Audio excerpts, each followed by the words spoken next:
Hello everybody, and welcome to another different kind of video. Wow, I'm doing so many things lately. Hey guys, it's me again. My name is Marshemillow, and welcome to this piece that I made for Pride.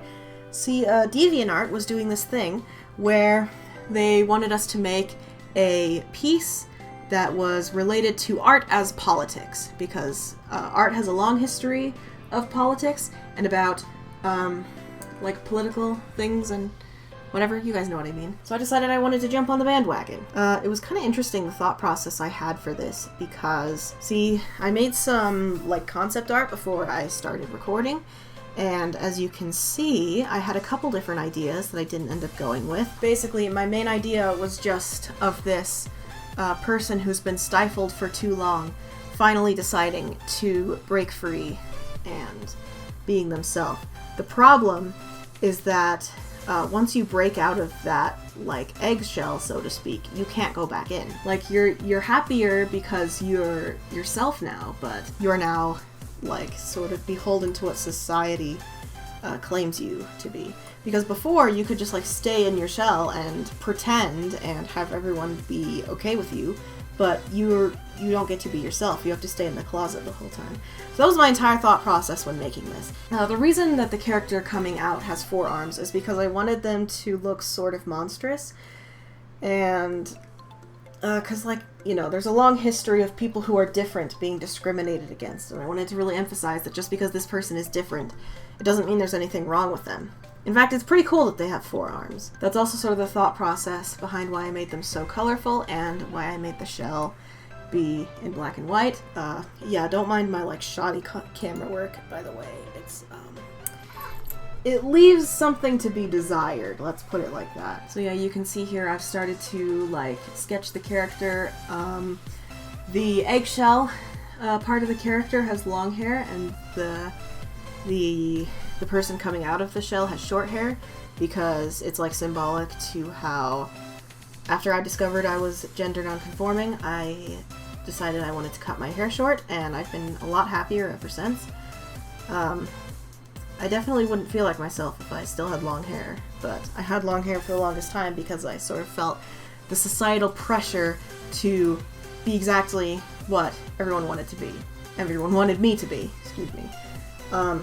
You can see, I don't remember my thought process exactly behind why I put razor wire in the picture, behind just having the character have something to grab onto, because they're, like, trying to escape the oppression of being trapped inside this fake persona they created to protect themselves. But then there's also, like, this whole thing where now that they're out, they are facing discrimination from the world around them, from people who are trying to tell them that there's something wrong with them just for existing. I remember specifically I really wanted this piece to be really colorful on the top, really chaotic, really, like, out there, and the bottom to be all muted and black and white, but I put, like, green grass and a flower and stuff underneath because it is nicer to not be discriminated against, but at the same time, you know, the only reason for that is the fact that you are lying about yourself. Yeah, I remember I also wanted this piece to be very long. Normally I make really small pieces that can easily fit on a really tiny piece of paper because that's sort of the size I like to work with. But this one I wanted to be, like, really big, like, absurdly big. I didn't really think it through that much, I guess, because the thing about it is that it didn't fit very well on my flatbed scanner, so I had to scan it in 4 times and stitch all the pieces together on my computer in order to get it into one big piece. But I think it was worth it. I like the really big piece. And obviously we have, like, the character on the bottom holding a Bible, because the Bible is, like, a very classic symbol of oppression, especially when it comes to, like, queer people and people of color and whatnot. Just discrimination in general. The Bible is your deal.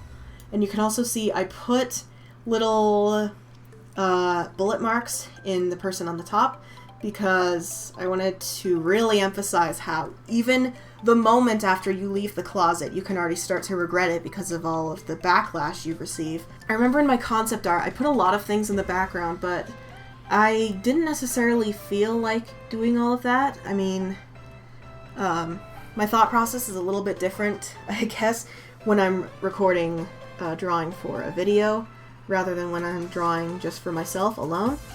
And it all comes down to just the idea of like being recorded and like trying to make one entire cohesive piece in one sitting.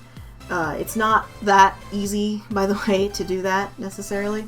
But yeah, other than the razor wire and the grass, I was having trouble deciding what I wanted to do for the background because I did want more of the focus to be on the characters, and I didn't really want to sketch out a bunch of stuff to be in the background.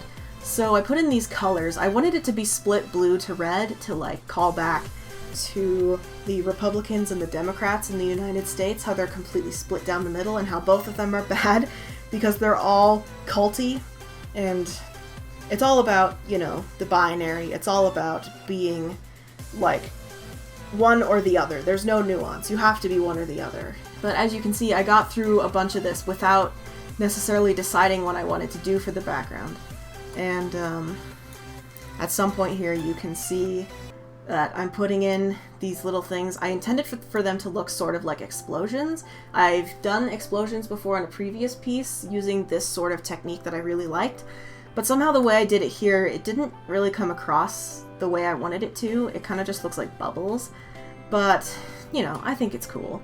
I think it's alright that I did it like that. If I were to have spent more time on this piece, I probably would have spent more time figuring out where the bubbles should go and like putting a strong dark shape behind the person on the top so it's easier to see them and other things like that.